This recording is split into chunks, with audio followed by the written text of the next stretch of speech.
ऐसा नहीं लगना चाहिए कि अरे मैं तो इतने दिन से कबीर साहब की भक्ति कर रहा हूँ, कबीर साहब के मार्ग में हूँ, वो उदास न हो, उसकी उदासी मिट जाए। भक्ति का मतलब है उदासी का विदा हो जाना,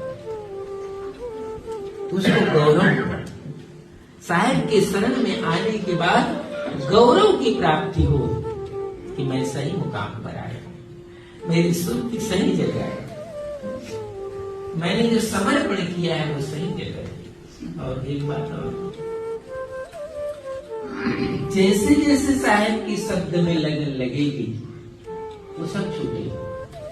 उसकी शर्त ही यही है, दूसरी बात नहीं है। शर्त वो सब छूट जाने वाला है, वो नहीं छूटेगा, ऐसा होता ही नहीं। इसलिए कहते हैं अपने ही रंग से रंग देखो, कि सदगुरु मुझे अपने ही रंग से रंगो, लाल पीला नीला, अब ये रंग का कोई मूल्य नहीं, आप अपने ही रंग से रंगो। क्योंकि ये जो रंग है वो संसार का रंग है, मन का रंग है, आप मुझे अपने ही रंग से रंगो। ऐसी लव, ऐसा जिज्ञासा, ऐसा प्रेम, जब कोई कभी भक्ति धीरे धीरे चलते उस मुकाम पर आता है, वो सब छूट जाता है। तीर्थ छूटेगा, व्रत छूटेगा, सब छूट जाएगा। आज नहीं छूटने वाला, आज तो भय बनाओ, आज नहीं छूटने वाला, आज तो भय बैठा हुआ है ना अंदर। हम निर्भय नहीं है, निर्विकार निर्भय हुई और सकल भय मार, और सब पर तेरी साहेबी और तुम पर साहेब। जिस दिन उसका भय समाप्त हो जाता है तो वो भय ऐसे नहीं समझता, अंदर साहेब आते जाते हैं, भय मिटता जाता है। अंदर सदगुरु आते हैं और वो तुम्हें निर्भय करते, तभी सब छूटता है।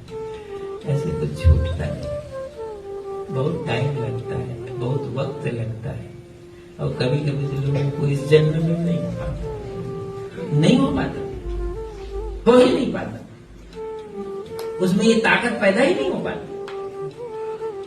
जिस दिन तुम में ये ताकत पैदा हो गया कि सब विलीन हो गए, साहब की ऐसी कृपा हुई कि सब विलीन हो गए, वो आनंद, वो प्रसन्नता, ये सब गुरु का धन है। इसलिए कहते हैं पड़े रहो दरबार में, धका धनी का खाए, एक दिन ऐसा आएगा आप धनी। हम सदगुरु मेरे परम धनी है, हम उसके दरबार में, उसके शरण में हम धनी हो गए।